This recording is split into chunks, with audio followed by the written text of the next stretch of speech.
बात है बस स्टोन एज की। स्टोन एज है क्या? सबसे पहले तो स्टोन मतलब होता है, स्टोन से क्या पता चलता है?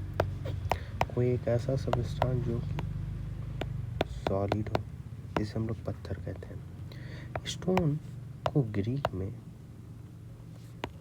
लैटिक कहते हैं, इसीलिए कई बार इसका नाम लैटिक एज भी होता है। तो ये कन्फ्यूज़न हटा देना है कि स्टोन एज और लैटिक एज डिफरेंस, इन दोनों में डिफरेंस नहीं, ये दोनों क्या है? सेम है। अब आते हैं, अब देखो, स्टोन एज को जानने से पहले हम लोग जान लेते हैं हिस्ट्री के बारे में। तो स्टोन एज को थोड़ा किनारे करते हैं, यहाँ पे आओ। यहाँ पे हम लोग जानते हैं कि हिस्ट्री किसे कहते हैं। हिस्ट्री किसे कहते हैं? हिस्ट्री वो जिसे जो भी पास्ट का इंफॉर्मेशन दे, उसे हम लोग क्या कहते हैं? इंफॉर्मेशन दे, उसे हम लोग क्या कहते हैं?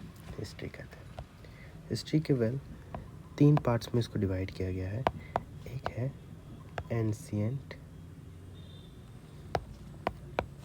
मिडिल और third one is modern. Ancient, middle और मॉडर्न। एंशिएंट, मिडिल और मॉडर्न 3 पार्ट्स में डिवाइड किया गया। अगर यहाँ पे देखो, यहाँ पे है एंशिएंट है, मिडिवल है और मॉडर्न है।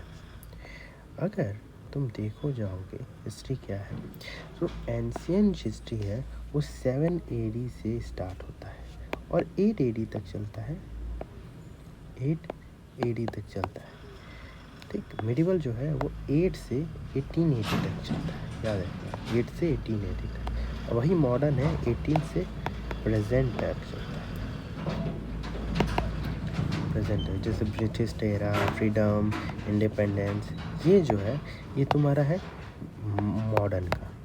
हाँ, मिडिवल में आता है तुम्हारा दिल्ली सुल्तनत, मुगल एम्पायर, ये सब। और एंशिएंट में आता है स्टोन एज, हड़प्पा सिविलाइजेशन, वैदिक एज, उसके बाद बौद्धिज्म, उसके बाद तुम्हारा आता है जैनिज्म, ठीक है। तो ये लोग आते हैं।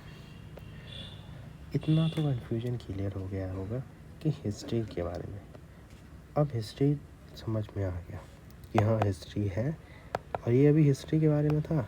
ये जितना मैंने दिया है ये सब क्या था? हिस्ट्री के बारे में था। अब स्टोन एज क्या है? स्टोन एज को मैं तुमको बताया, इसमें अभी तक हम लोग 2 चीज़ें पढ़े हैं। स्टोन एज और लैटिक एज का नाम जो है वो बिल्कुल सेम है, तो कोई कन्फ्यूज़न नहीं। अब आते हैं, अच्छा, BC AD और BCE और AD, ठीक है। या फिर इसे हम लोग कहते हैं BCE BC, या हम लोग इसे कहते हैं एक और चीज़ कहते हैं जो भी मुझे दिमाग से भूल गया है, अभी मैं तुम लोगों को बताता हूँ। इन सबको अभी याद करने की ज़रूरत नहीं है, इसको अभी भूलो, ठीक। तो अभी तक जितना इन्फॉर्मेशन था इसके बारे में पता चल गया है।